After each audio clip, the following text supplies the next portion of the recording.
Bago po tayo magsimula, let's pray together. Tayong lahat po ay manalangin. Dear worship friend, gracious Father, Mahal naming Ama na mahabagin at mapagpala, thank you for saving us from sin and eternal destruction. salamat po sa pagliligtas sa amin mula sa kasalanan at walang hanggang pagkawasa. Thank you for guiding our Christian life until now. Salamat po sa paggabay sa aming buhay Kristiyano magpahanggang ngayon. Even though we have a lot of oppressions in our Christian life, our Lord is always with us and guide us. Kahit na napakarami naming kapighatian sa aming buhay Kristiyano, ang Panginoon ay kasama namin at gumagabay sa amin. Please hold us on to abide in church until our Lord comes again. Pakiusap ang hawakan mo po kaming matatag nang sa gayon ay kami ay manatili hanggang sa muling pagdating ng aming Panginoon. By the grace of God, this time we can have Bible study. Sa biyaya ng Diyos sa oras nito, kami po ay magkakaroon ng Bible study. God called the brothers and sisters who really desire the Word of God. Tinawag ng Diyos yung mga kapatiran na talagang nagnanais sa salita ng Diyos. Please teach and guide us through the Word of God. Pakiusap, turuan at gabayan mo po kami sa pamamagitan ng salita ng Diyos. Let us understand your will through the Word of God. Nawa maunawaan namin ang iyong kalooban sa pamamagitan ng salita ng Diyos. Please work the Holy Spirit so that we can clearly understand the Word of God. Pakiusap, pakilusin mo po yung Espiritu Santo nang sa gayon ay malinaw naming maunawaan ang salita ng Diyos. This time, from start to the end, we only rely on your mercy and gracious. Sa oras na ito mula sa simula hanggang sa matapos, kami po ay umaasa lamang sa iyong habag at biyaya. We pray in Jesus' name. Kami po ay nanalangin sa pangalan ni Jesus. Amen. Amen. Okay po, let's open to the Bible, Romans chapter 1, verse 17, chapter 1, 17.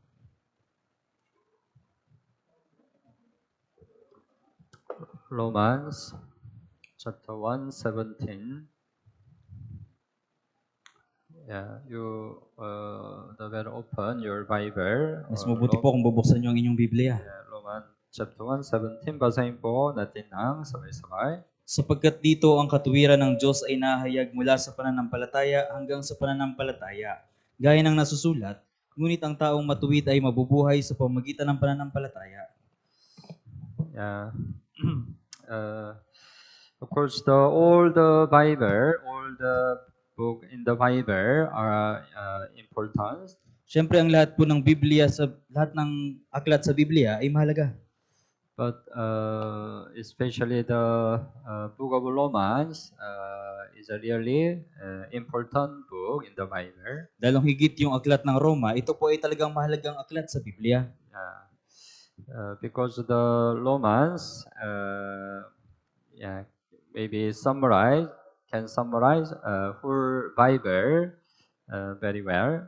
Dahil yung aklat ng Roma, mainam nitong ibinubuod ang buong Biblia. Especially the book of Romans says the doctrine of the whole Bible. Dalong higit itinuturo sa aklat ng Roma yung katuruan sa buong Biblia. That's why we can say that it's a really important book in the Bible. Kaya masasabi natin, ito ay talagang mahalagang aklat sa Biblia. That's why we need to clearly understand the book of Romans. Kaya kailangan nating malinaw na maunawaan ang aklat ng Roma. Maybe the chapter 1, Romans chapter 1, 17 also can summarize the book of Romans. At maaari din na yung Roma chapter 1 verse 17 ay nagbubuod ng buong aklat ng Roma.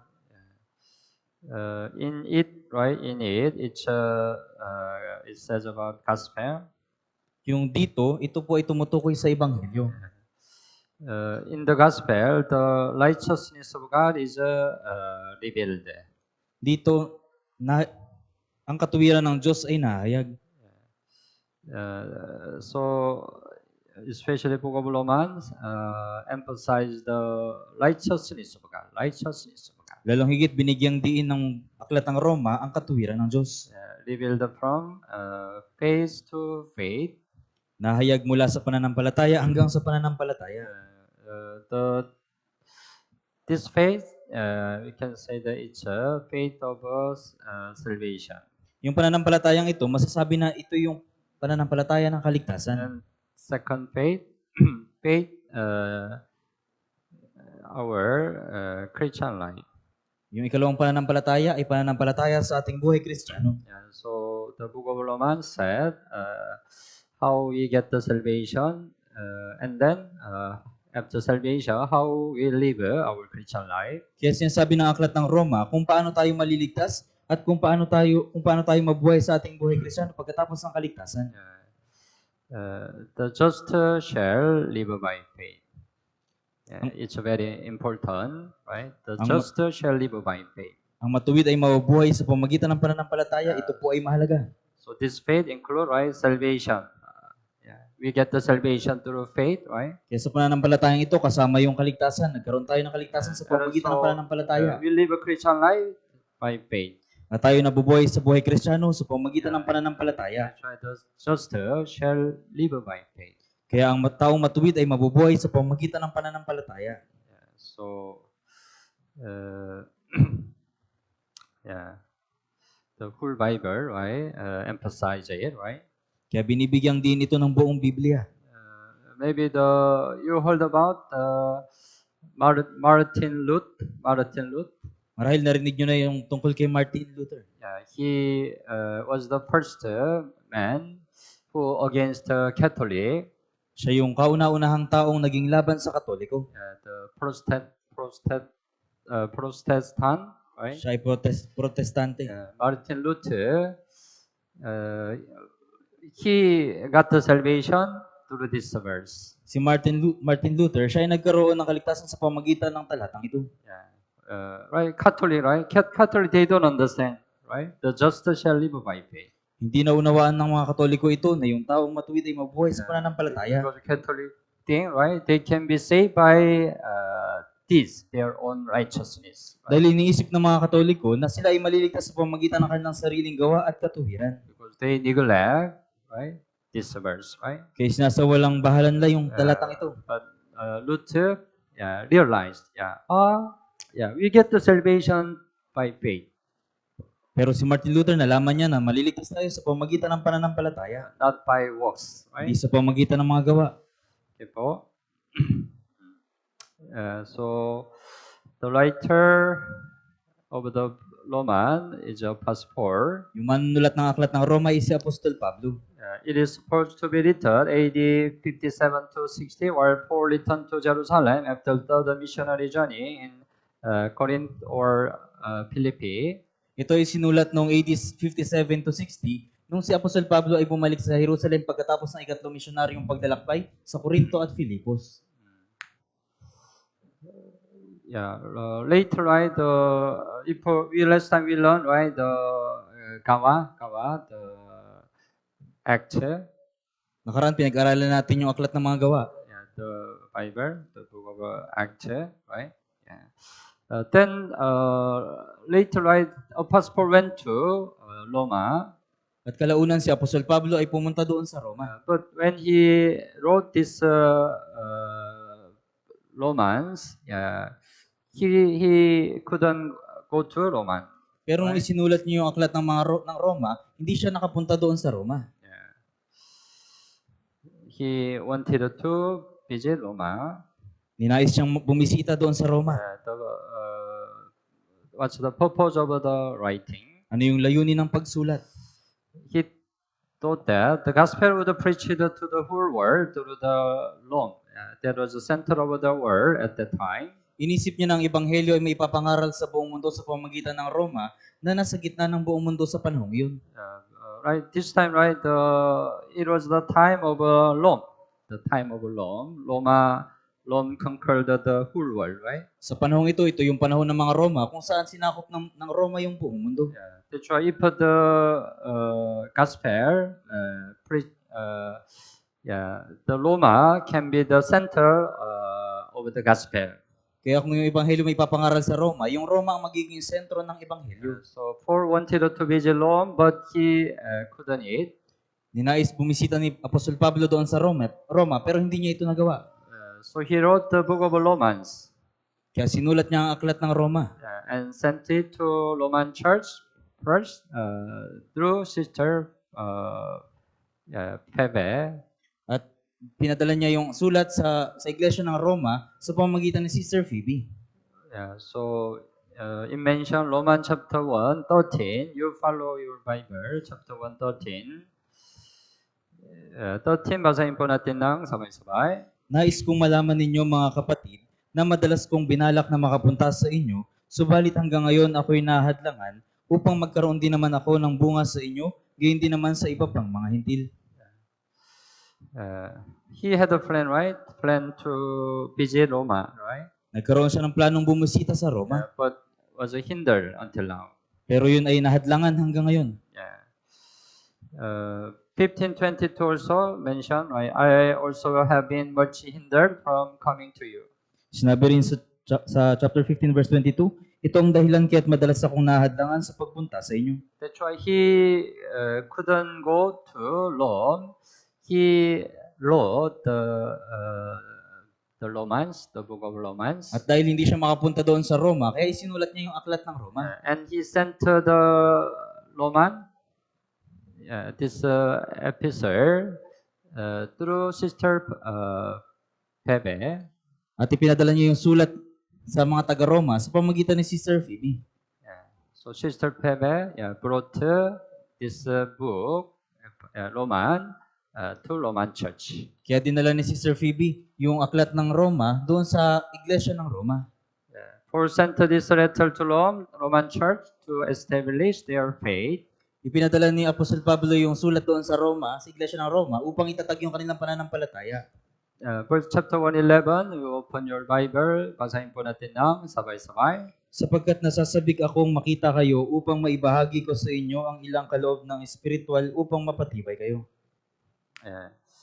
Is that right? I long to see you, that I may impart to you some spiritual gift so that you may be established. Nasasabik akong makita kayo upang maibahagi ko sa inyo ang ilang kaloob ng espiritual upang mapatibay kayo. It's not clear when the Roman church was established. Hindi malinaw kung kailan na itatag yung iglesia ng Roma. But last time we learned the book of Acts. At the time Pentecost, some Roman Jew also was there. Nakaraan pinag-aralan natin yung aklat ng mga gawa. Doon sa Pentecostes, meron doon mga Hudyong Romano. Pentecost, right? It was a time Holy Spirit came down. Ito yung panahon kung kailan bumaba yung Espiritu Santo. So some Roman Jews returned to Roma. Kaya yung ilang Hudyong Roma ay bumalik doon sa Roma. So maybe they preached the gospel to Roma. Kaya marahil ipinangaral nila yung ebanghelyo doon sa Roma. And then maybe Roman church was established. At marahil na itatag yung iglesia ng Roma. But right at the time, the Bible, right? They don't have the Bible. Pero sa panahong ito, wala silang Biblia. Because New Testament was not yet written, right? Dahil yung bagong tipan ay hindi pa na isusulat. So maybe nobody guide them, right? Kaya walang sino man yung pumatnubay sa kanila. The church passport had to write the book of Romans. Kaya kinailangan isulat ni Apostol Pablo yung aklat ng Roma. To guide them to write faith. Upang gabayan sila sa tunay na pananampalataya, tamang pananampalataya. Okay po, naintindihan? We think about structure of Romans. Pag-isipan natin yung nilalaman ng Roma. If you read the Romans, you can realize that it's almost same our Bible seminar. Kung babasahin niyo po yung aklat ng Roma, masasabi niyo na halos ito ay pareho sa ating Bible seminar. And the teaching in our church. At yung katuruan sa ating church. If we divide the Romans by two parts, kung hatiin natin yung Roma sa dalawang bahagi, chapter 1 to 11, maybe we can say the Bible seminar, our Bible seminar from first 6 session. Yung chapter 1 hanggang chapter 11, masasabi natin na ito ay Bible seminar mula una hanggang ika-6 na session. We testify first hanggang third session about God is right, right? Hanggang ikatlong session, pinatotohanan natin na ang Diyos ay buhay And the Bible is really true. at ang Biblia ay tunay. And fourth session, we learn about the sin. At sa ika-4 na session, pinag-aaralan natin ang tungkol sa And kasalanan. fifth session, we learn the gospel. Sa ika-5 session, pinag-aaralan natin ang Ebanghelyo. And sixth session, we learn our Christian life. At sa ika-6 na session, pinag-aaralan natin ang ating buhay Kristiyano. So, yeah, Mario, right? Until 11 chapter 11, yeah. And chapter 12 to 16, yeah, it's our Christian life, our Sunday, like Wednesday sermon. At mula chapter 12 hanggang chapter 16, ito yung ating buhay Kristiyano, yung linggo at Miyerkules na sermon. After Bible seminar, right? After we get the salvation, we have to continue learn our Christian life. Pagkatapos nating magkaroon ng kaligtasan, kailangan nating patuloy na pag-aralan yung ating buhay Kristiyano. So clearly, it's a division, divide. Kaya malinaw na ito ay nahati. But if we divide the four parts, Pero kung ito ay hahatiin natin sa 4 na bahagi, first chapter 1 to 5, Bible seminar from first to fifth session. yung chapter 1 hanggang chapter 5, ito yung Bible seminar na mula una hanggang ika-5 session, Hanggang gospel, right? hanggang Ebanghelyo. 6 to 8, Bible seminar, sixth session. After salvation, our Christian life.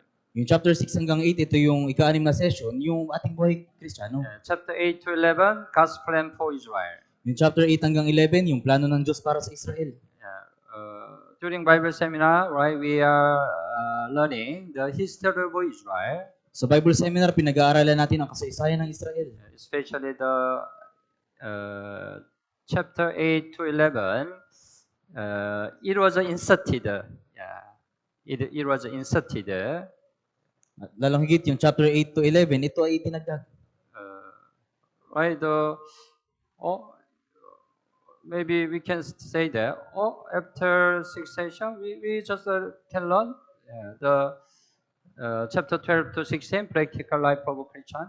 Masasabi natin na pagkatapos ng 6 session, pag-aaralan na yung practical na pamumuhay ng Kristiyano. It looks chapter 8 to 11 hindi kailangan, Mukhang hindi na kailangan yung chapter 8 to 11. but it's also important. Pero ito rin po ay mahalaga. Because it says about Israel. Dahil sinasabi dito yung patungkol sa Israel. God has a special plan for Israel. Yung Diyos ay may special na plano para sa Israel. So summary of each chapter. Chapter 1, the purpose of writing of Romans. Yung chapter 1, ito yung layunin ng pagsulat ng Roma. And it mentioned the sin of At Gentile. binanggit dito yung kasalanan ng mga Hintil. Chapter 2 mentioned the sin of Jews. Chapter 2, binanggit yung kasalanan ng mga Hudyo. Chapter 3 mentioned the purpose of the law. Sa chapter 3, yung layunin ng kautusan. Chapter 4, the truth that can be justified by faith. Chapter 4, yung katotohanan na binigyang katuwiran sa pamagitan ng pananampalataya. We can be righteous by Jesus as we became sinner by Adam. Tayo ay magiging matuwid sa pamamagitan ni Jesus gaya ng pagiging makasalanan sa pamamagitan ni Adan. Chapter 6, the reason why God saved us. Sa chapter 6, yung dahilan kung bakit tayo iniligtas ng Diyos. And chapter 7, there are two roles to the saved. Chapter 7, mayroong 2 kautusan sa ligtas. And we can overcome sin by receiving power from the Holy Spirit in Christ. Sa chapter 8, maaari nating madaig ang kasalanan sa pamamagitan ng pagtanggap ng kapangyarihan mula sa Espiritu Santo ni Kristo. So, as I mentioned, right, it is inserted, the chapter, right? Kaya ng aking binanggit, yung ito ay itinagdag. So, chapter 9, the past Israel. Yung chapter 9, yung nakaraang Israel. Emphasize the children of Israel. Binigyang diin yung pagpili sa Israel. Chapter 10, the present Israel. Yung chapter 10 ay yung kasalukuyang Israel. God chose them, but their side, right? They betray. Sila ay pinili ng Diyos, ngunit pinagkanulo sila ng Diyos. Emphasize the betray of Israel. Binigyang diin yung pagkakanulo sa Israel. Chapter 11, the future Israel. Chapter 11, yung hinaharap na Israel. Even though Israel betrayed God, God still gives a chance of salvation. Kahit na pinagkanulo ng mga Israelita ang Diyos, binigyan pa rin sila ng Diyos ng pagkakataon na maligtas. Emphasize the salvation of Israel. Binigyan din ng kaligtasan ng Israel. And then chapter 12, present your body as a living sacrifice. Sa chapter 12, ihandog ang iyong katawan bilang handog na buhay. After salvation, right, we have to present our body as a living sacrifice. Kapag tapos ng kaligtasan, kailangan nating ihandog yung ating katawan bilang handog na buhay. And chapter 13, submit to authority for the gospel. At sa chapter 13, magpasakop sa namamahalang otoridad para sa Ebanghelyo. There is authority, right, in this world, right? Meron pong namamahalang otoridad sa mundong ito. We have to submit to them. Kailangan nating magpasakop sa kanila For the gospel. para sa Ebanghelyo. And chapter 14, church needed to be united for the gospel. At sa chapter 14, yung iglesia ay kailangan magkaisa para sa Ebanghelyo. So that's why kailangan be peace and edify one another. Kaya kailangan na magpayapaan at magpalakasan sa isa't isa. Chapter 15, church needed to be united for the gospel. Chapter 15, yung iglesia ay kailangan magkaisa para sa Ebanghelyo. That's why receive and understand one another. Kaya tanggapin at unawain ang bawat isa. Yeah. So chapter 12 hanggang 15, right? What is needed after salvation for the gospel? Kaya yung chapter 12 hanggang 15, ano yung pamumuhay pagkatapos maligtas? For the gospel. Kung ano yung pamumuhay para sa Ebanghelyo. And then 16, the fellow worker who rebelled for the gospel. At sa chapter 16, yung mga kamanggagawa na nagpagal para sa Ebanghelyo. So today, we learn each chapter one by one. Kaya ngayon, pag-aaralan natin yung bawat chapter ng isa-isa. Chapter 1, verse 1, chapter go back, chapter 1, Romans chapter 1. Verse 1. Okay po, basahin po natin ng sabay-sabay. Si Pablo na alipin ni Jesucristo, tinawag upang maging apostol, ibinukod para sa Ebanghelyo ng Diyos. Paul became an apostle by God's calling in order to proclaim the gospel. Si Pablo ay naging apostol sa pamagitan ng pagtawag ng Diyos upang ipahayag ang Ebanghelyo. He was especially called to be the apostle to the Gentiles. Lalong higit siya ay tinawag upang maging apostol ng mga Hintil. And he was separated to the gospel of God. At siya ay inihiwalay para sa Ebanghelyo ng Diyos. So, Apostle Paul himself, right? He introduced him. Kaya si Apostol Pablo rin mismo ay pinahayag siya. He became apostle by God's calling. Siya ay naging apostol dahil sa pagtawag ng Diyos. And then, chapter 1, 8 to 15, Paul desired to visit Roma to preach the gospel. At sa chapter 1, verse 8 to 15, si Apostol Pablo ay nagnais na bumisita sa Roma upang ipangaral ang Ebanghelyo. But God didn't allow it. Pero hindi ito ipinahintulot ng Diyos. God must open the door of gospel to preach the gospel. Dapat nabuksan ng Diyos yung pintuan ng Ebanghelyo upang ipangaral ang Ebanghelyo. So, it was a hinder, right? Pero ito ay hinadlangan. It happened, right? Last time we learned in the book of Acts. Paul wanted to preach the gospel in Asia, but God didn't allow. Nakaraan pinag-aralan natin sa Aklat ng Mga Gawa na ninais ipangaral ni Apostol Pablo yung Ebanghelyo sa Asia, ngunit hindi ito ipinahintulot ng Diyos. That's why Gawa 16, chapter 16, verse 6, when they had gone through Phrygia and the region of Galatia, they were forbidden by the Holy Spirit to preach the word in Asia. Kaya sa Gawa chapter 16 verse 6, at naglakbay sila sa lupain ng Phrygia at Galatia dahil pinagbawalan sila. Pinagbawalan sila ng Espiritu Santo na ipangaral ang salita sa Asia. That's why we needed to pray to open the door of the gospel. Kaya kailangan nating manalangin upang mabuksan ang pinto ng Ebanghelyo.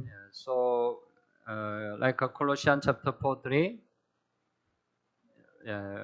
praying also for us that God would open to us a door for the word. Sa Colossus chapter 4 verse 3, at idalangin din ninyo kami na buksan ng Diyos para sa amin ang pinto para sa salita. Right? Even though we try to preach the gospel, if God does not open the door of gospel, it's not possible.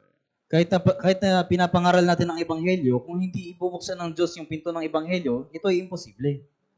But right, let's say right, God opened the door of gospel in Santa Rita. Pero nakaraang taon, binuksan ng Diyos yung pinto Samar, ng ebanghelyo doon sa Santa Rita, Samar. And this year, God opened the door of the gospel in Ternate. At ngayong taon, binuksan ng Diyos yung pinto ng ebanghelyo doon sa Ternate. God allowed, right? Pinahintulot ito ng Diyos.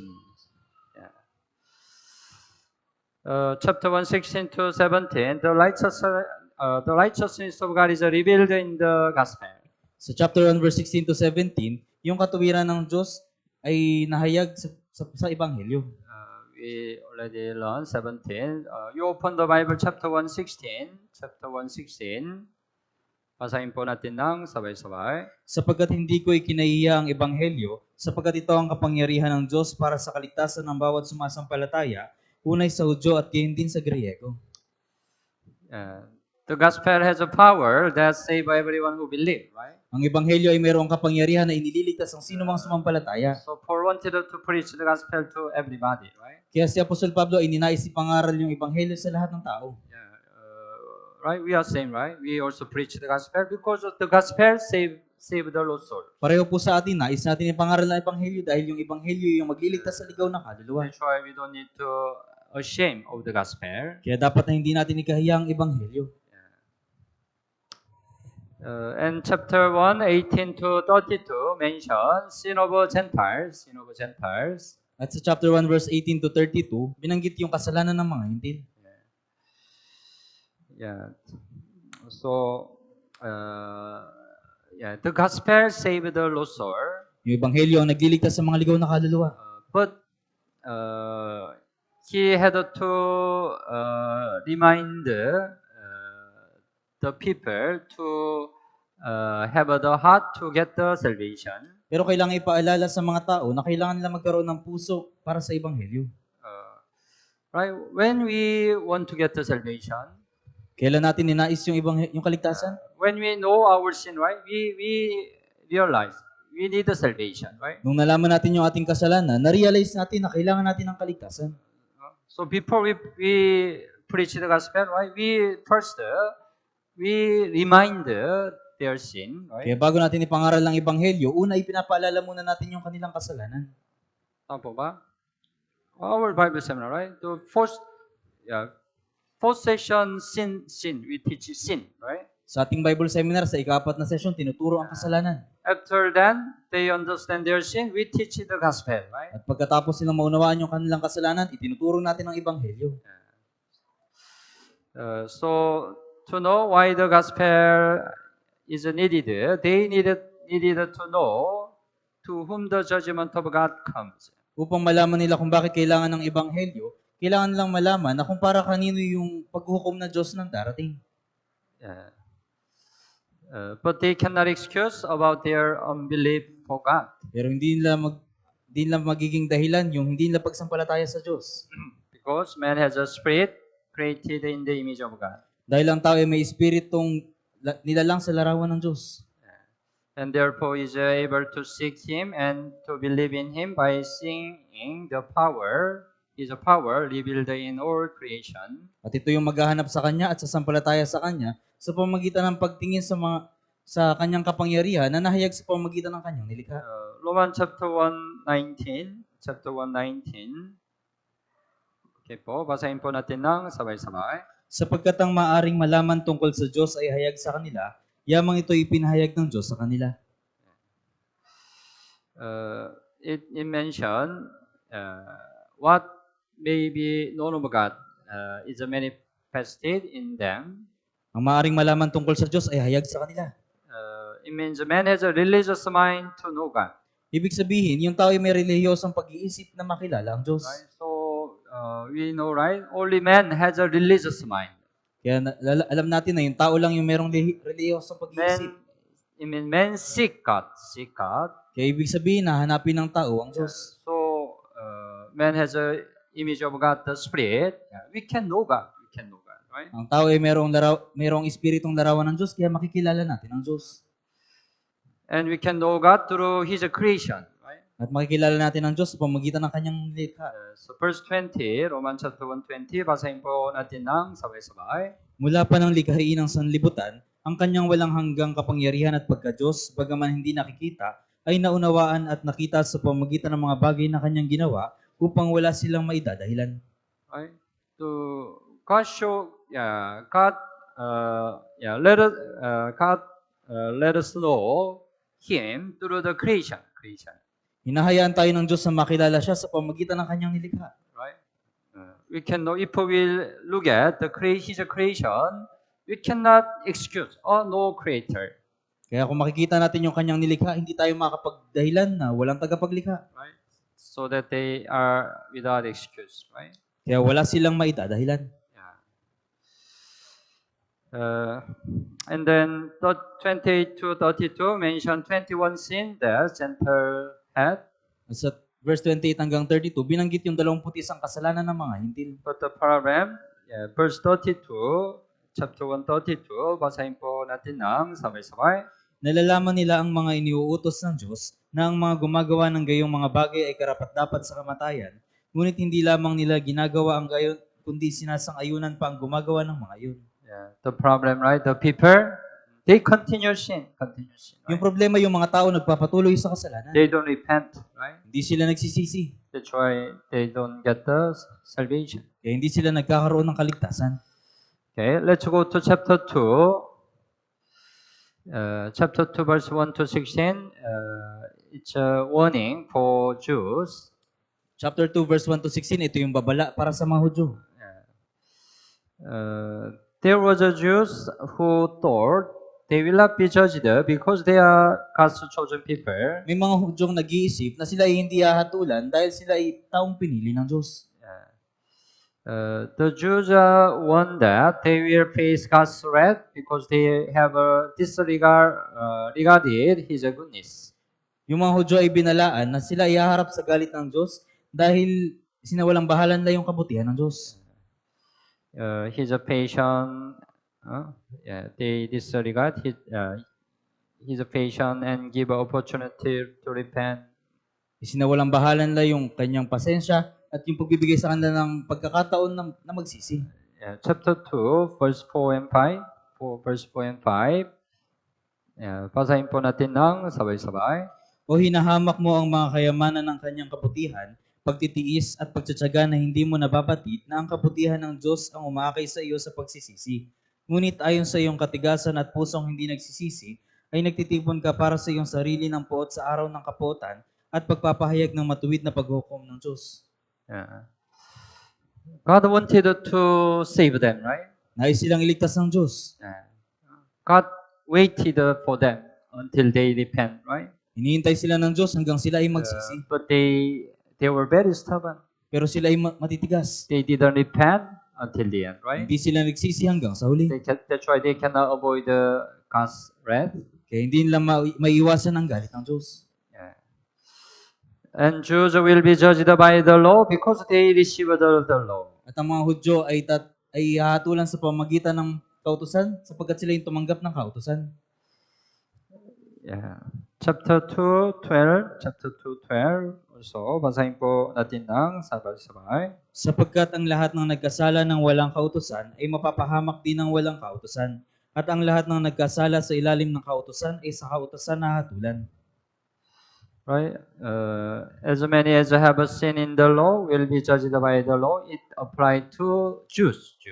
At ang lahat ng nagkasala sa ilalim ng kautusan ay sa kautusan na hatulan. Ito ay ina-apply sa mga Hudyo. Because they already received the law. Dahil tinanggap na nila yung kautusan. But they didn't keep the law, right? Pero hindi nila sinunod yung That's why kautusan. they are judged. Kaya Right? sila ay hahatulan. And as many as have sinned without law will also perish without law. Ang lahat ng nagkasala ng walang kautusan ay mapapahamak din ng walang kautusan. It can apply to Gentile, right? Ito ay may apply sa mga hintil. They didn't receive the law, right? Hindi sila tumanggap ng kautusan. But even though they didn't receive the law, they are also perish without law. Pero kahit na hindi sila tumanggap ng kautusan, sila pa rin ay hahatulan ng walang kautusan. The Gentile who don't have the law will be judged by conscience, their conscience. Yung mga hintil na walang kautusan, sila ihahatulan sa pamagitan ng konsensya. Roman chapter 2, 14 and 15. 14 and 15. Basahin po natin ng sabay-sabay. Sapagkat kung ang mga hintil na likas na walang kautusan ay gumagawa ng mga bagay ng kautusan, ang mga ito, bagaman walang kautusan, ay siyang kautusan sa kanilang sarili. Kanilang ipinakita na ang hinihiling ng kautusan ay nakasulat sa kanilang mga puso, na rito ay nagpapatotoo rin ng kanilang budhi, at ang kanilang mga pag-iisip ay nagbibintang o nagdadahilan sa isa't isa. Yeah. The 15, right? The work of the law written in their heart, right? Dito yung sa verse 15, ang kautusan ay nakasulat sa kanilang mga puso. It's their conscience, right? Ito yung kanilang budhi. Their conscience bearing witness. That's why even the Gentile, right? They didn't receive the law. They are judged. They will be judged. Kaya kahit yung mga hintil na hindi tumanggap ng kautusan, sila rin ay hahatulan. It's related with Gawa chapter 17. Ito ay may kinalaman sa Gawa chapter 17. Verse 30 and 31. Okay, you open, you mark Roman and open the Bible. Gawa chapter 17, 30 and 31. bago Roman, meron Gawa. Chapter 17, 30 and 31. Basahin po natin ng sabay-sabay. Ang mga panahon ng kahangalan ay ipinalampas na nga ng Diyos, ngunit ngayon ipinag-uutos niya sa lahat ng tao sa lahat ng dako na magsisi, sapagkat itinakda niya ang isang araw kung kailan niya hatulan ang sanlibutan ayon sa katuwiran sa pamamagitan ng lalaking kanyang itinalaga, at tungkol dito ay binigyan niya ng katiyakan ang lahat ng tao nang kanyang muling buhayin siya mula sa mga patay. It said, right, these are times of ignorance got overlooked. Ang mga panahon ng kahangalan ay pinalampas na nga ng Diyos. Means the age of ignorance refer to the time before the gospel was proclaimed. Ibig sabihin yung panahon ng kahangalan ay tumutukoy sa panahon kung bago ipangaral ng ebanghelyo. People who lived during that time could not know the gospel. Yung mga taong nabuhay sa panahong ito ay hindi nila alam yung ebanghelyo. So the standard of judgment was not faith but conscience. Kaya yung pamantayan ng paghukom ay hindi pananampalataya kundi budhi. However, after Jesus came, He commanded all people to repent and believe in the gospel. Gayunpaman, pagtapos dumating ni Jesus, inutos niya sa lahat ng mga tao na magsisi at sumampalataya sa ebanghelyo. That's why this time, right, we have to repent and believe in the gospel to be saved. Kaya sa panahong ito, upang maligtas, kailangan nating magsisi at sumampalataya sa ebanghelyo. Okay. Chapter 2, 17 to 29 says about sin of Jews. Sa chapter 2, verse 17 hanggang 29, sinabi yung kasalanan ng mga Hudyo. Jews were proud of themselves as God's chosen people. Yung mga Hudyo ay naging mapagmataas bilang pinili ng Diyos. But they broke the law. Pero sinaway nila ang kautusan. So God's name was blasphemed by them. Kaya nalapastangan nila ang pangalan ng Diyos, Roman chapter 2:17. Chapter 2:17. Basahin po natin ng sabay-sabay. Ngunit kung ikaw na tinatawag na Hudyo ay umaasa sa kautusan at nagmamalaki sa Diyos. Right? They boast of themselves, right? Nagmamalaki sila sa kanilang sarili. We are God's chosen people. Tayo ay mga taong pinili ng Diyos. Until now, right? Israel pareho. They boast of themselves. Hanggang ngayon, yung mga Israel ay pareho na pinagmamalaki nila yung kanilang sarili. Verse 23 and 4. 23 and 4. Also, basahin po natin ng sabay-sabay. Ikaw na nagmamalaki dahil sa kautusan, nilalapastangan mo ba ang Diyos sa pamamagitan ng paglabag sa kautusan? Sapagkat ang pangalan ng Diyos ay nalalait sa mga hintil dahil sa iyo, gaya ng nasusulat. Even though they have the law, right? They boast of the law. They didn't keep the law, right? Kahit na sila ay may kautusan, ipinagmamalakan lang ang kautusan, pero hindi nila naingatan ang kautusan. That's why God's name.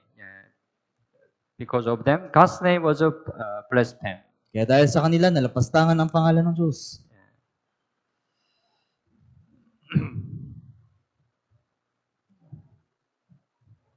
Our time, right? You see the news, right? Israel destroy Palestine, other country, right? Sa panahon natin, makita nyo na yung Israel, winasak nila yung Palestine at yung ibang bansa. They are boasting themselves, right? Dahil nagmamalaki sila sa kanilang But sarili. because of them, right, God's name can be blasphemed. Pero dahil sa kanila, yung pangalan ng Diyos ay nalalapastangan. Yeah. And 28:9, Romans chapter 2, 28:9 mentioned the circumcision. Sa chapter 2, verse 28 to 29, binanggit yung pagtutuli. First, let's read it together. 28:9. Basahin po natin ng sabay-sabay. Sapagkat ang isang tao ay hindi Hudyo sa panlabas lamang, ang pagtutuli ay hindi panlabas o sa laman, kundi ang isang tao ay Hudyo sa kalooban, at ang pagtutuli yaong sa puso, sa espiritu at hindi sa titik, ang kanyang pagpupuri ay hindi mula sa mga tao, kundi mula sa Diyos. He mentioned the circumcision of Israel. Binanggit dito yung pagtutuli sa mga Hudyo. God commanded to Israelites they have to receive a circumcision when Jews are born after 8 days. Iniutos ng Diyos sa mga Israelita na paglipas ng 8 araw, sila ay dapat tuliin. So circumcision was the sign that they are God's chosen people. Kaya yung pagtutuli, ito yung tanda na sila ay taong pinili ng Diyos. You need to understand this word was given to Jews, not Gentile. Yung salitang ito ay binigay sa mga Hudyo, hindi sa mga Hintil. Even though Jews are people of God, by receiving some circumcision in the fleshy, they can be real people of God when they receiving circumcision in the heart. Kahit na yung mga Hudyo ay tao ng Diyos, sa pamamagitan ng pagtanggap ng pagtutuli sa laman, sila ay magiging tunay na tao ng Diyos kung sila ay tatanggap ng pagtutuli sa kanilang puso. They just rely on their circumcision. Umaasa lamang sila sa kanilang pagtutuli. We are God's chosen people. Tayo ay mga taong pinili ng Diyos. As a sign, we receive the circumcision. Bilang tanda, kailangan nating magpatuli. They boast of themselves. Pinagmamalaki nila yung kanilang sarili. But they continue disobey to God. Pero patuloy silang sumusuway sa Diyos. That's why they need circumcision in their heart. Kaya kailangan lang gawin yung pagtutuli sa puso. It means what's the circumcision in the heart? Ano po yung pagtutuli ng puso? They have to repent of their sin. Kailangan lang magsisi sa kanilang kasalanan. They have to believe in Jesus. Right? Kailangan lang sumampalataya kay Jesus. They have to be born again, right? Kailangan nilang maipanganak na muli. Spiritually, right? But it doesn't mean that Gentile can be spiritual Jew by receiving circumcision in the heart. Pero hindi ito nangungahulugan na yung mga Hintil ay magiging espiritual na mga Hudyo sa pamamagitan ng pagtanggap ng pagtutuli sa kanilang puso. The doctrine of Presbyterian Church is like that. Ito yung katuruan ng Presbyterian Church. They insist that Israel already they are destroyed. Tinuturo nila na yung Israel ay tawasak na. That's why there is no more plan, God's plan to them. Kaya wala nang plano ang Diyos para sa kanila. And then church now save the people. Church substitute Israel. Pagkatapos ngayon, yung church na yung pumalit sa mga Israelita. No, church cannot substitute Israel, right? Yung church ay hindi maaaring palitan ng Israel. God's plan continue in the history of Israel until the end, right? Yung plano ng Diyos ay magpapatuloy sa Israel hanggang sa uli. Israel, among Israel, when they get the salvation, they belongs to church. Kabilang sa mga Hudyo, kung sila ay magkaroon ng kaligtasan, sila ay kabilang na sa church. But their doctrine, right? No more plan, God's plan for Israel. Pero yung katuruan ng Presbyterian Church, wala nang plano para sa mga Israel. They will change it to church complete. Yung kanilang pagpapala ay ganap ng napunta sa church. It's completely long. Ito po ay ganap na mali. And circumcision is received when our inner being is made new in Christ. At yung pagtutuli ay tinatanggap kapag yung ating panloob na pagkatao ay naging bago sa pamamagitan ni Jesus, ni Kristo. Circumcision of Christ. Ito yung pagtutuli ni Kristo. So the circumcision in heart, it happened when you get the salvation. Kaya yung pagtutuli sa puso, ito ay nangyayari kapag ikaw ay nagkaroon ng kaligtasan. That's why the Roman emphasized, Israel, you must have a circumcision in heart. Kaya binibigyan din sa Roma na yung mga Israelita ay dapat magkaroon ng pagtutuli sa puso. It's nothing. You receive a circumcision in the flesh, it's nothing. It's nothing. Walang kabuluhan kung tatanggap ka ng pagtutuli sa laman. You have to have a circumcision in heart. Kailangan mo magkaroon ng pagtutuli sa puso. You have to get the salvation. Kailangan mo magkaroon ng kaligtasan. So Roman chapter 2:29 emphasize it. Kaya binibigyan din ito sa Roma chapter 2 verse 29. Let's go to chapter 3. Chapter 3, verse 1 to 8. There is a questions by Jews. Sa chapter 3 verse 1 hanggang 8, mayroong mga tanong sa Hudyo. So Jew have a question. Kaya may mga tanong yung mga Hudyo. Roman chapter 3, verse 1 and 2. Verse 1 and 2. Basahin po natin ng sabay-sabay. Ano nga ang kalamangan ng Hudyo o ano ang pakinabang sa pagtutuli? Napakarami. Ang una sa lahat, ipinagkatiwala sa kanila ang mga aral ng Diyos. What is the profit of a circumcision? Anong pakinabang ng pagtutuli? If Jews also receive a judgment like Gentiles. Kung yung mga Hudyo ay tatanggap ng paghukom na gaya ng sa mga Hintil. What is the privilege as God's chosen people? Anong pribilehiyo bilang taong pinili ng Diyos?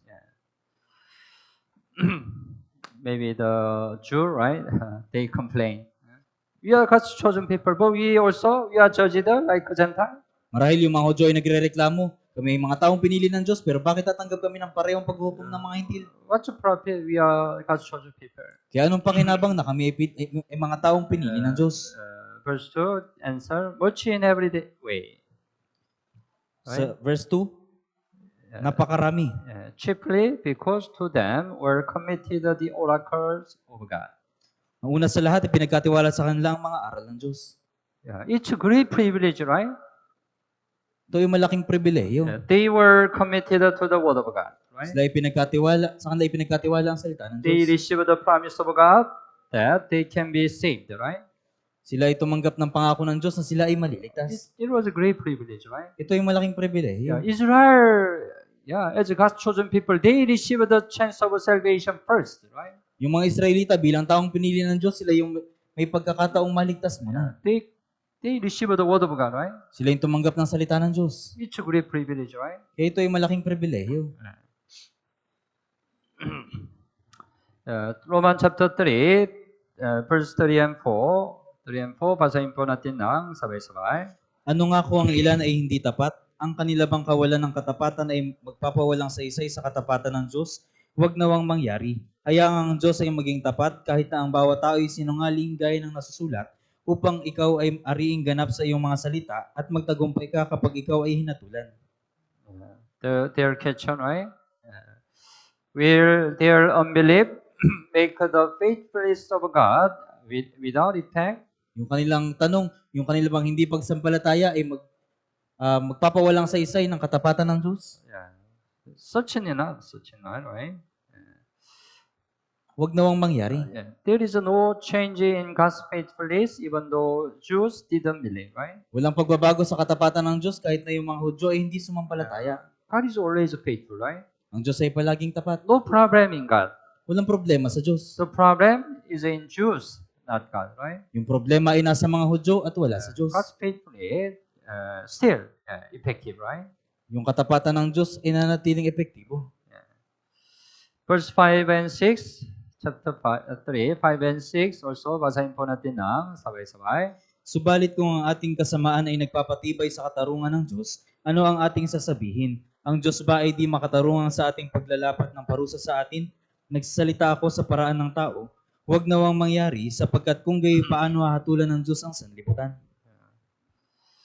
What shall we say if our unrighteousness demonstrate the righteousness of God? Ano ang ating sasabihin kung ang ating kalikuan yung magpapakita ng katapatan ng Diyos? Is God unjust who inflicts wrath? Their question, right? Is God unjust who inflicts wrath? Sapagkat kung gayon paano hatulan ng Diyos ang sanlibutan. such an, right? Huwag nawang mangyari. Yeah. It's like that, right? Their question, right? Because of our unrighteousness, God's righteousness is revealed. Dahil sa aming hindi pagiging makatarungan, nahayag yung katuwiran ng Diyos. That's why maybe it's good, right? Because our unrighteousness, God's righteousness is revealed. Oh, it's good. Mabuti ito na yung aming hindi pagiging matuwid at yung katuwiran ng Diyos ay nahayag. That's why it's better we do more unrighteousness. Kaya mas mabuti na gagawa kami ng hindi matuwid. Because of our unrighteousness, God's righteousness increase or revealed. Dahil sa aming kalikuan, yung katapatan ng Diyos ay higit na nahayag. Yeah, it's complete, right? The misunderstanding, right? Ito ay ganap na maling pagkaunawa. Yeah. Sometimes, right? It's similar. Yeah, we learn the eternal redemption when you get the salvation, right? Nung nagkaroon tayo ng kaligtasan, pinag-aaralan natin yung walang hanggang katubusan. Right? Yeah. Then some people say, your future sin also was forgiven. Tapos sabi ng ibang tao, yung kasalanan sa inaharap, napatawad na rin. Even though you commit sin again in the future, you still go to heaven. Kahit na makagawa ka ng kasalanan sa inaharap, pupunta ka pa rin sa langit. If so, it's good. Yeah, you can commit sin more. Kaya mabuti na pwede ka na gumawa ng kasalanan.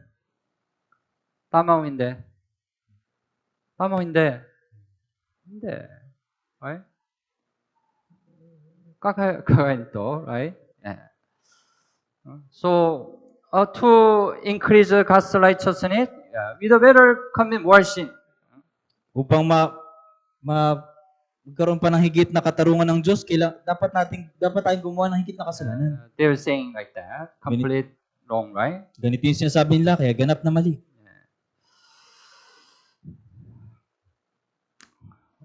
Chapter 3, 9 to 20, all the people are under the sin. Sa chapter 3, verse 9 to 20, lahat ng tao ay nasa ilalim ng kasalanan. Roman chapter 3, verse 9, basahin po natin ng sabay-sabay. Ano ngayon, tayo bang mga Hudyo ay nakakalamang? Hindi kahit na sa anong paraan, sapagkat amin nang napatunayan na ang lahat ng tao, maging mga Hudyo at mga Griego ay nasa ilalim ng kapangyarihan ng kasalanan.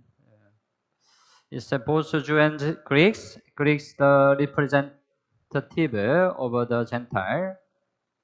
Maging mga Hudyo at mga Griego, yung mga Griego, ito po yung kumakatawan sa ating mga intil. Both Jew and Greek, that they are all under sin. Mga Hudyo at mga Griego ay nasa ilalim ng kapangyarihan ng kasalanan. It means that they are all sinners who need to be saved. Ibig sabihin, lahat ay mga makasalanang kailangang tumanggap ng kaligtasan. Because there is no righteous, right? Dahil walang matuwid.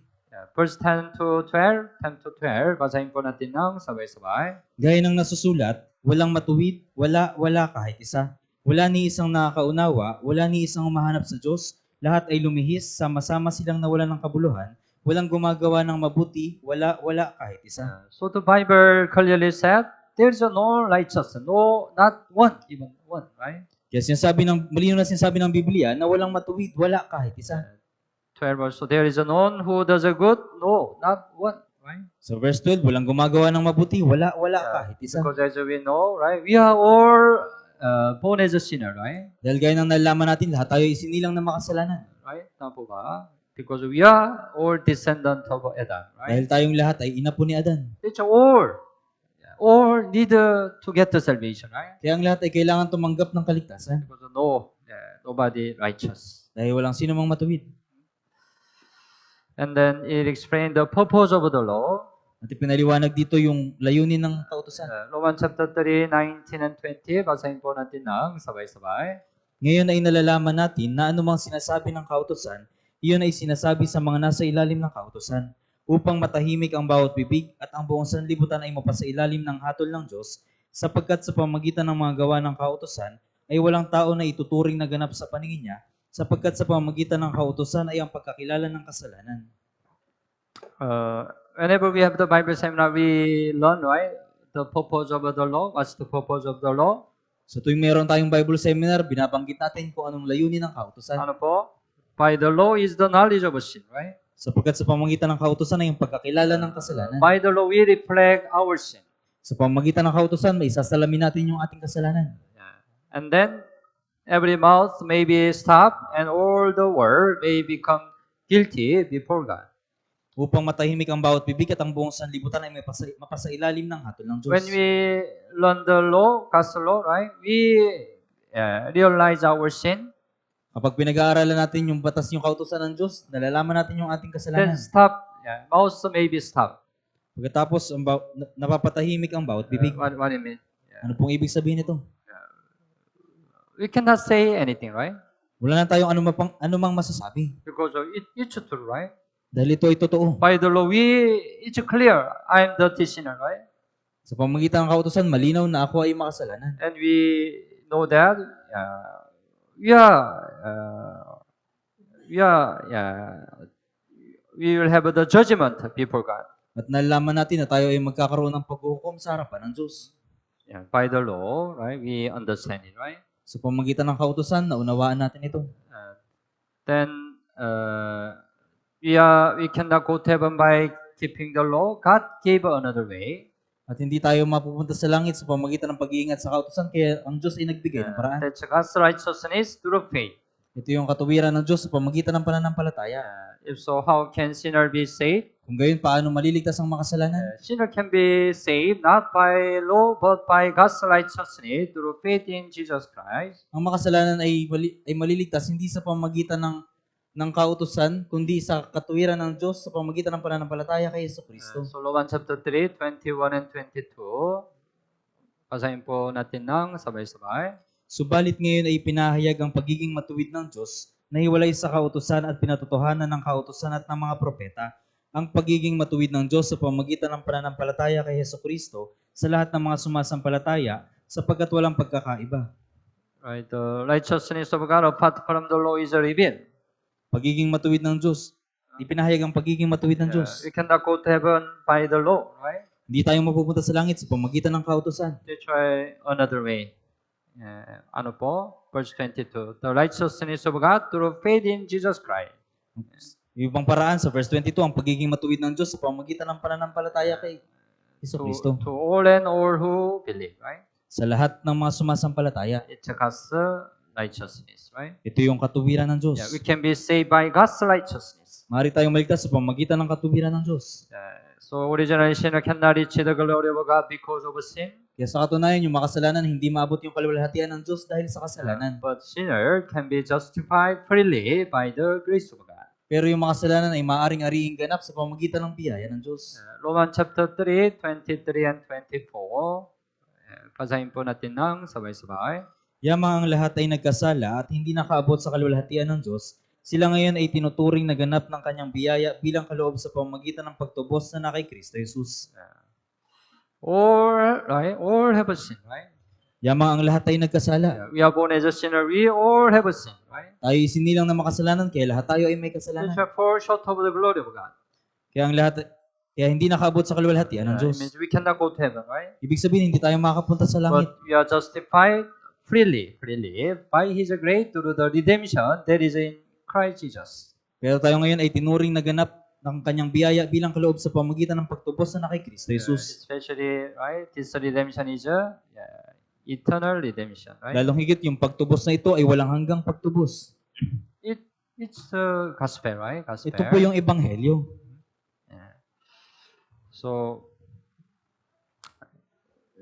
man can be justified by faith, not by the deeds of the law. Kaya ang tao ay aariing ganap sa pamamagitan ng pananampalataya at hindi sa pamamagitan ng gawa ng kautusan. 27, verse 27 and 8. Also, basahin po natin ng sabay-sabay. Kaya nasaan ang pagmamalaki, ito'y hindi kasama sa pamamagitan ng anong kautusan ng mga gawa, hindi kundi sa pamamagitan ng kautusan ng pananampalataya, sapagkat pinaninindigan natin na ang tao ay tinuturing na ganap sa pananampalataya na hiwalay sa mga gawa ng kautusan. So, it exactly explain how we get the salvation, right? Kaya eksaktong ipinapaliwanag dito kung paano tayo magkakaroon ng kaligtasan.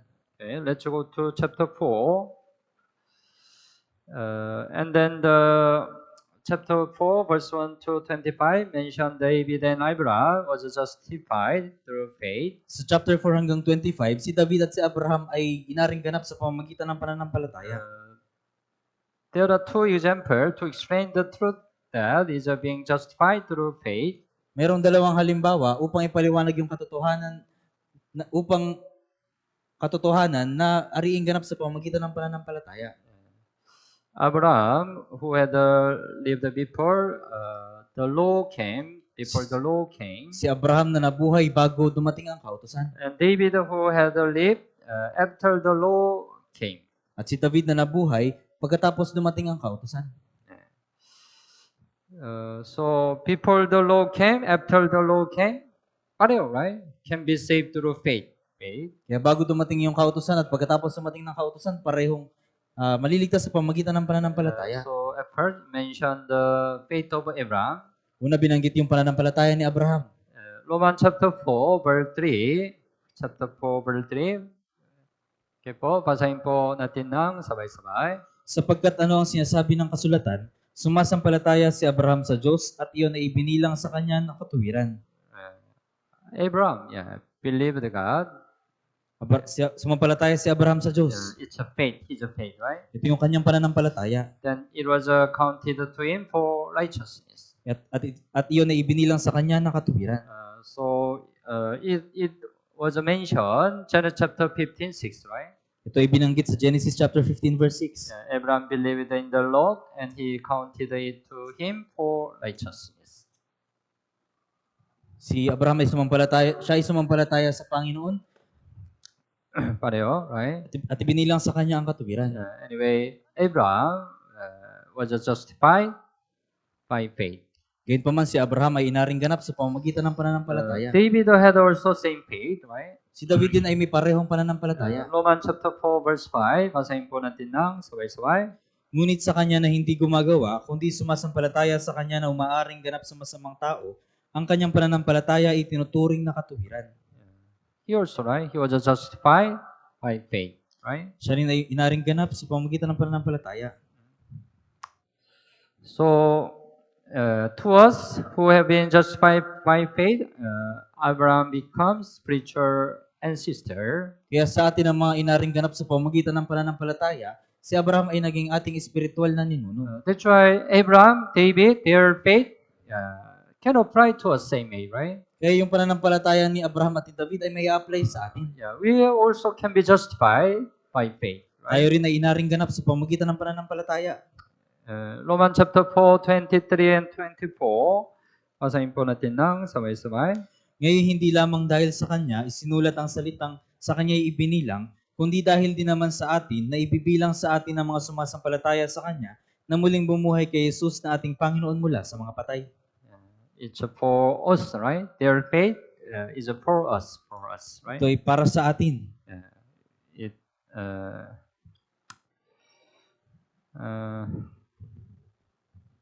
We go to chapter 5.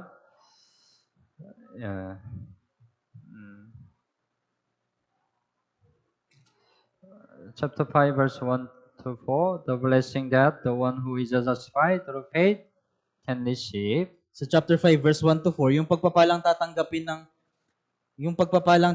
ng mga taong inaring ganap sa pamamagitan ng pananampalataya. We can have a peace with God through Jesus Christ. Magkakaroon tayo ng kapayapaan sa Diyos sa pamamagitan ni Jesucristo. Romans chapter 5, we go to chapter 5, verse 1. Basahin po natin ng sabay-sabay. Kaya't yamang tayo inaring ganap sa pamamagitan ng pananampalataya, mayroon tayong kapayapaan sa Diyos sa pamamagitan ng ating Panginoong Jesucristo. Right? We have a peace with God, right? Meron tayong kapayapaan sa Diyos. Before we get the salvation, we are enemy of God, right? Bago tayo magkaroon ng kaligtasan, tayo ay mga kaaway ng Diyos. But we can have a peace with God through Jesus Christ, right? Pero mayroon tayong kapayapaan sa Diyos sa pamamagitan ni Jesucristo. And we can rejoice in hope of the glory of God. At maaari tayong magalak sa pag-asa ng kaluwalhatian ng Diyos. Romans chapter 5, 2. Verse 2 also, basahin po natin ng sabay-sabay. Sa pamamagitan niya'y nakalapit tayo sa biyayang ito na ating pinaninindigan at nagagalak tayo sa pag-asa ng kaluwalhatian ng Diyos. Yeah.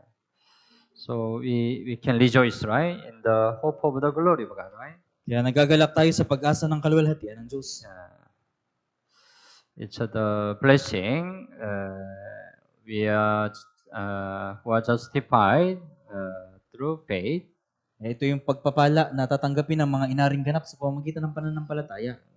Then it happened also the love of God has been poured out in our heart. At nangyari din na yung pag-ibig ng Diyos ay binuo sa ating mga puso. Chapter 5 verse 5, basahin po natin ng sabay-sabay. At hindi tayo binibigo ng pag-asa sapagkat ang pag-ibig ng Diyos ay binuo sa ating mga puso sa pamamagitan ng Espiritu Santo na ibinigay sa atin. Right? When we are justified by faith, the love of God poured in our heart. Nung Right? tayo inaring ganap sa pamamagitan ng pananampalataya, ang pag-ibig ng Diyos ay binuo sa ating mga puso. So we live our Christian life with this love, right? Kaya nabubuhay tayo sa ating buhay Kristiyano ng may ganitong pag-ibig. And our situation before God, what's our situation before God? It mentioned before we got saved. Yung ating sitwasyon sa harapan ng Diyos, binanggit, ito'y tumutukoy sa sitwasyon natin sa harapan ng Diyos bago tayo maligtas. Verse 6, when we are still without strength, Sapagkat noong tayo'y may hina pa, our situation before, right? Before we get the salvation. ito yung ating sitwasyon bago tayo maligtas. But in due time, Christ died for the ungodly.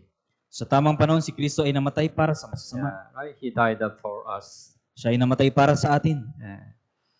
And verse 8, God demonstrated His own love toward us in that while we are still sinners.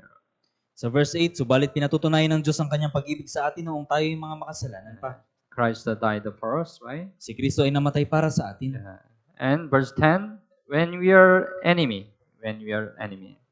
Sa verse 10, sapagkat kung noong ang tayo yung mga kaaway, Before salvation, right? We are enemy. bago yung kaligtasan tayo ay mga kaaway. But we are reconciled to God through the death of His Son.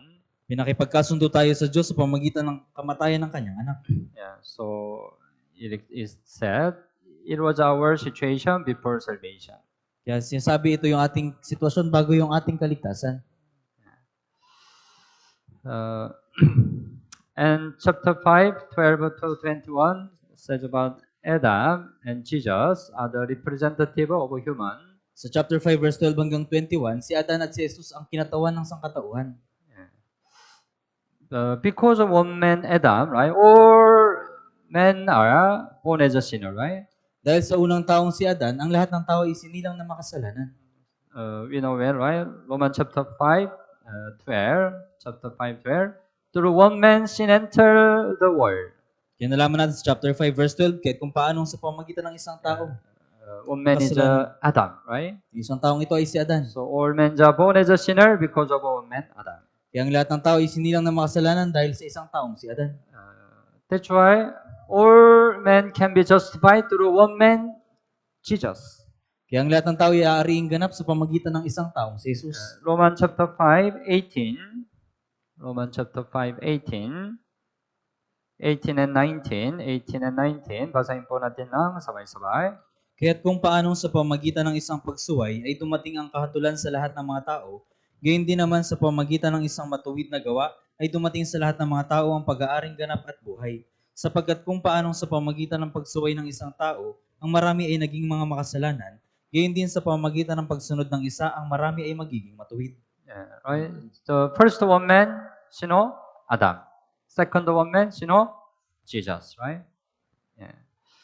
So it's like this, right? First man, Adam, one man. Yung unang isang tao si Adan. Because of him, all men become sinner, right? Dahil sa kanya, ang lahat ng mga tao ay naging mga makasalanan. All men are born as a sinner, right? Lahat ng tao ay sinilang na makasalanan. Then, but because of one man, Jesus, all men also get the salvation, right? Pero dahil sa isang taong si Jesus, ang lahat din ng mga tao ay nagkaroon ng kaligtasan. Yeah. We call it's a represented person, Masasabi, representative person. matatawag natin silang kinatawang tao. Yeah, they representative person. Adam is a representative person of a human. Matatawag natin silang mga kinatawang tao. Si Adan ay kinatawan ng mga tao. Also, Jesus also representative man in the world. At si Jesus din ay kinatawang tao sa mundo. That's why it's possible, right? Through one man Jesus, all people can get the salvation. Kaya posible na sa pamagitan ng isang taong si Jesus, ang lahat ng tao ay maliligtas. Yeah. Let's go to chapter 6. Verse 1 to 14, the reason why we cannot continue in sin, Sa chapter 6, verse 1 hanggang 14, yung dahilan kung bakit na hindi tayo dapat magpatuloy sa kasalanan. hanggang chapter 5, right, we learn how we get the salvation, right? Hanggang chapter 5, pinag-aralan natin kung paano tayo magkakaroon ng kaligtasan. The Bible seminar, tapos na, fifth session. Okay? Yeah. And then from chapter 6, after salvation, but we still have a sin, right? Sa chapter 6, meron pa rin tayong kasalanan. Chapter 6, verse 1 and 2. Chapter 6, let's go to chapter 6. Verse 1 and 2, basahin po natin ng sabay-sabay. Ano ang ating sasabihin? Magpapatuloy ba tayo sa pagkakasala upang ang biyaya ay sumagana? Huwag nawang mangyari. Tayong mga namatay na sa pagkakasala, paano nga tayong mabubuhay paroon? Is there is a question, right? Shall we continue in sin that grace may abound? Magpapatuloy ba tayo sa pagkakasala upang ang biyaya ay sumagana? It's okay. We continue sin after salvation. Mabuti ba na magpatuloy tayo sa kasalanan pagkatapos ng The kaligtasan? Bible clearly says, certainly not, certain, right? Sinabi ng Biblia, huwag nawang mangyari. How shall we who died to sin live any longer in it? Tayong mga namatay na sa pagkakasala, paano nga tayong mabubuhay paroon? We have to understand, we died to sin. We died to sin. Kailangan nating maunawaan, tayo ay namatay na sa pagkakasala. Originally, right, we have to die. We have to die because of our sin, right? Sa katunayan, kailangan at dapat tayong mamatay dahil sa ating kasalanan. But we didn't die, right? Pero hindi po tayo namatay. Jesus died instead of me, right? Si Jesus yung namatay sa halip na But ako. when Jesus died, actually we also died, pareho, right? Pero nung namatay si Jesus, pareho din na tayo rin ay namatay. We died to sin. We died to sin. Tayo ay namatay sa That's why pagkakasala. we shouldn't continue sin after salvation. Kaya dapat na hindi na tayo magpatuloy sa pagkakasala pagkatapos ng kaligtasan. Yeah. Sometimes we say, right? We still have a sinful nature. Minsan sinasabi natin, meron pa rin tayong likas na pagkakasala. That's why, no problem. We continue sin. Kaya walang problema na magpatuloy sa kasalanan. Of course, we are not perfect, right?